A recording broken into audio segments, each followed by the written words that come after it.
Hello everyone, welcome back in my YouTube channel. 10 जनवरी 2026 यानी कि आज मॉर्निंग में पीआरटी केवीएस का एग्ज़ाम हुआ है और केवीएस एनवीएस टायर 1 का ये एग्ज़ाम है जिसमें ये क्वेश्चन पेपर अभी आपके सामने है और इसमें हम देखने वाले हैं कि किस तरीके के क्वेश्चंस इसमें आए हुए थे और ये हमारे लिए बहुत हेल्पफुल है जो कल एग्ज़ाम होने वाला है 11 जनवरी को टीजीटी और पीजीटी का। और इससे हमें एटलीस्ट कुछ अंदाज़ा हो जाएगा कि किस तरीके का क्वेश्चन पेपर आया, बहुत टफ नहीं है या क्या लेवल था, कैसा था, ये हम आज के वीडियो में देखने वाले हैं। सबसे पहला जो पार्ट है ये जनरल रीजनिंग का है। इसमें आप देख सकते हैं कि स्टेटमेंट से रिलेटेड ये क्वेश्चन है। एक स्टेटमेंट से रिलेटेड क्वेश्चन आया था जिसमें सेकंड क्वेश्चन जो है ये रिलेशन से रिलेटेड है जिसमें सिंबल्स का यूज़ करके रिलेशन पूछा गया है और ये लगभग पेपर वैसा ही है। ये सिटिंग अरेंजमेंट से रिलेटेड क्वेश्चन है। ये ठीक वैसा ही पेपर है जो हमने ईएमआरएस में दिया था, वैसा ही लेवल है, वैसा ही क्वेश्चंस का पैटर्न भी वैसा ही है। बहुत टफ या बहुत अलग क्वेश्चन नहीं पूछे गए हैं इसमें, वैसे ही हैं। जैसे ये देखिए, ये भी एक रिलेशन से रिलेटेड एक और क्वेश्चन आया है और जिसमें हमें रिलेशन फाइंड आउट करना है और एक ये सीरीज़ से क्वेश्चन है। क्वेश्चन का लेवल बहुत टफ नहीं है। इससे हमें जो कल का पेपर होने वाला है उससे एक अंदाज़ा हो जाएगा कि किस तरीके का हमारा कल का पेपर होगा। हम लोग बहुत परेशान थे कि बहुत टफ पेपर ना आए या बहुत टफ ऐसे क्वेश्चंस ना आ जाएं, तो अब थोड़ा सा रिलीफ फील हो रहा है कि हाँ, बहुत टफ नहीं आएगा, वही ईएमआरएस से रिलेटेड ही क्वेश्चंस आने वाले हैं वैसे ही। अगर आप लोगों ने ईएमआरएस का नहीं दिया है या जो अभी केवीएस का देने जा रहे हैं उसे इन क्वेश्चन को ज़रूर देखना चाहिए कि किस तरीके के क्वेश्चंस आए हुए हैं। मैंने अब तक इसमें देख लिया है, एक रिलेशन से 2 क्वेश्चन बने हैं और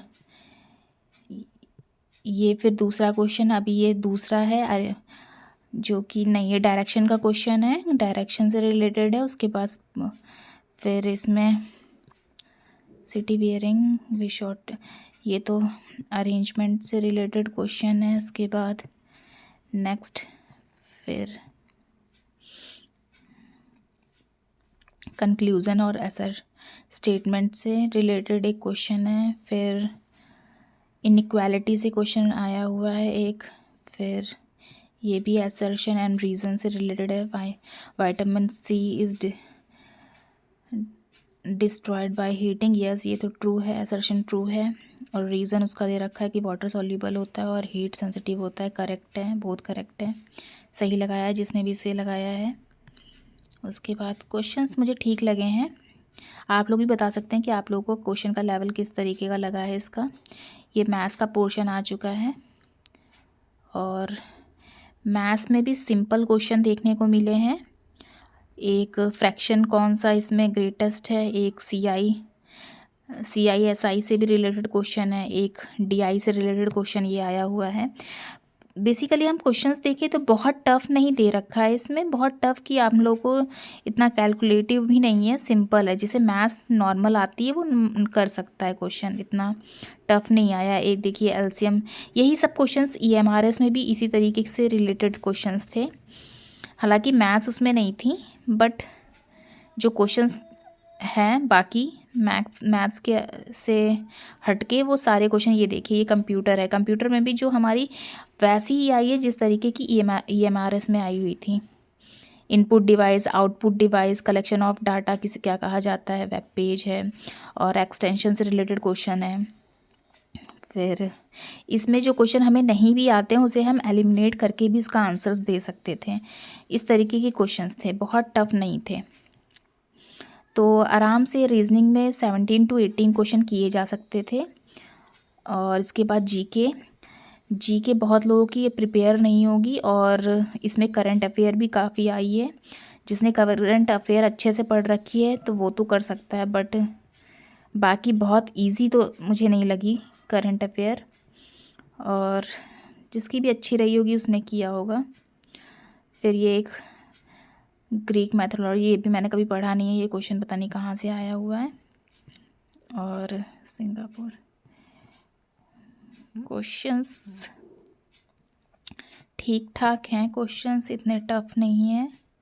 बट जीके मुझे इसमें बहुत टफ़ लगी है। टफ़ क्या, जो चीज़ नहीं पढ़ी है वो टफ़ लगेगी ही। उसके बाद लैंग्वेज में भी बहुत लोगों को अगर लैंग्वेज में डाउट है कि इसमें हमें कहीं सिर्फ पास तो नहीं होना, मिनिमम नंबर तो नहीं लाने हैं, तो इसमें ऐसा कुछ भी नहीं है। आपके जो नंबर्स हैं इसमें ऐड होंगे। टोटल मेरिट जो बनने वाली है वो 100 मार्क्स से ही बनेगी। तो आपको जितना ज़्यादा गेन्स कर सकें आप मार्क्स उतना सही है।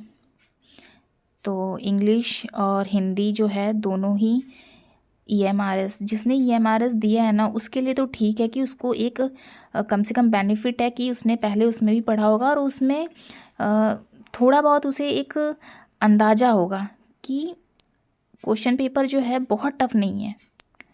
2 घंटे का पेपर है और वैसा ही ये सेम जैसे EMRS में आया था। तो ये आज का पूरा जो एग्ज़ाम हुआ है उसका क्वेश्चन पेपर है। और हिंदी मुझे काफ़ी इजी लगी है इसमें, और हिंदी में आराम से 9 और जिनकी अच्छी है और वो 10 क्वेश्चन तो आराम से कर सकते हैं इसमें।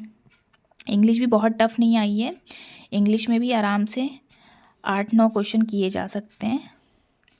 तो ये पूरा क्वेश्चन पेपर था। और आप लोगों को कैसा लगा ये मेरा वीडियो आप बता सकते हैं, लाइक कर सकते हैं और मेरे चैनल को सब्सक्राइब कर सकते हैं। So thank you so much.